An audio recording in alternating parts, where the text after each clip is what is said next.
Nanlumo isang mag-asawa sa nabili nilang foreclosed property mula sa Pag-ibig Fund. Sira-sira na kasi ang bahay ng kanilang nadatnan.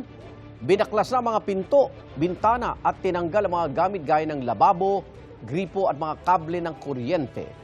Sabi ng mga bagong may-ari, ang mga dating nakatira ang sumira sa bahay. Idinadaing nila ngayon na napamahal pa sila. Sa gastos kasi na ipaayos ang bahay na kanilang nakuha sa halagang 2.9 million pesos sa bidding ng Pag-ibig. Pakiusap nila sa Pag-ibig na muling i-assess ang presyo ng bahay. Ayon sa Pag-ibig Fund, may tuturing na vandalism o theft o pagnanakaw ang ginawa ng dating nakatira sa bahay. Bukas po ang GMA Integrated News para sa panig ng mga dating nakatira sa foreclosed property. Yung reassessment, hindi na natin siya magagawa sapagkat muli ang sumira at gumawa ng mga bagay na ito ay yung prior occupant. Makakaasa po kayo na kami po ay lalapit at may pag-ugnayan po sa inyo. Maging ho sa paghabol doon ho sa prior occupant. Pumayag po kami sa interview na to, not because para siraan yung previous owner.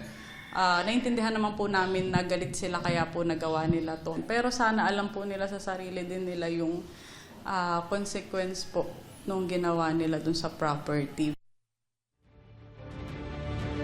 Igan, mauna ka sa mga balita, mag-subscribe na sa GMA Integrated News sa YouTube para sa iba't ibang ulat sa ating bansa.